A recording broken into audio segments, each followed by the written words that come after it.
بسم اللہ والصلاۃ والسلام علی رسول اللہ۔ کروں تیرے نام پہ جاں فدا، نہ بس ایک جاں دو جہاں فدا، دو جہاں سے بھی نہیں جی برا، کروں کیا کروڑوں جہاں نہیں۔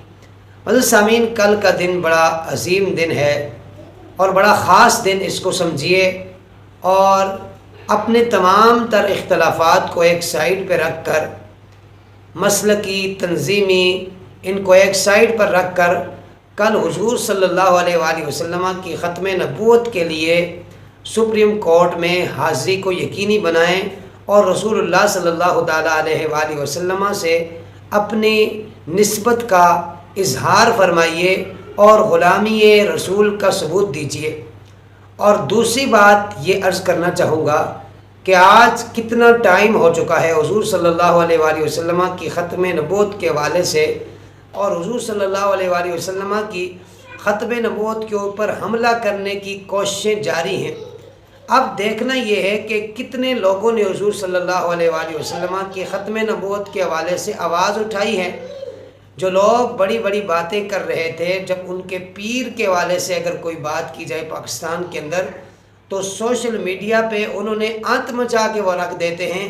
لیکن بڑے افسوس کی بات ہے کہ حضور صلی اللہ علیہ وآلہ وسلم کی ختم نبوت کے حوالے سے اتنا بڑا مسئلہ چل رہا ہے، لیکن ان کی طرف سے، یعنی دعوت اسلامی والوں کی طرف سے کوئی بھی پیغام، کوئی بھی بیان جاری نہیں ہوا کہ جو فائز عیسیٰ کے خلاف ہو یا اس کی مذمت کے اندر کوئی بیان آیا ہو۔ کوئی بھی بیان نہیں آفیشلی طور پہ۔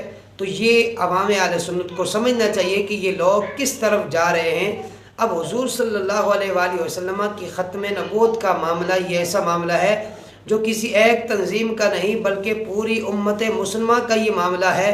تو اس میں کیوں نہیں بول رہے؟ وجہ یہ ہے کہ ان کے روٹیوں کا چکر ہے کہ جب وہ بات کریں گے تو ان کی روٹیاں بند ہو جائیں گی، تو اسی وجہ سے وہ بول نہیں رہے ہیں۔ تو ایسے لوگوں کو پہچان لینا چاہیے کہ یہ صرف اور صرف اپنے پیٹ کی خاطر سب کچھ کر رہے ہیں، بلکہ اور ان کا دین کے ساتھ کوئی تعلق نہیں ہے۔ اگر ہوتا تو اب یہ اتنا بڑا مرحلہ آیا ہوا ہے تو اس میں ضرور اپنی حاضری لگواتے اور حضور صلی اللہ علیہ وآلہ وسلم کی ختم نبوت کے حوالے سے بولتے اور کوئی آواز اٹھاتے، لیکن انہوں نے ایک ذرا بھی آواز نہیں اٹھائی ہے۔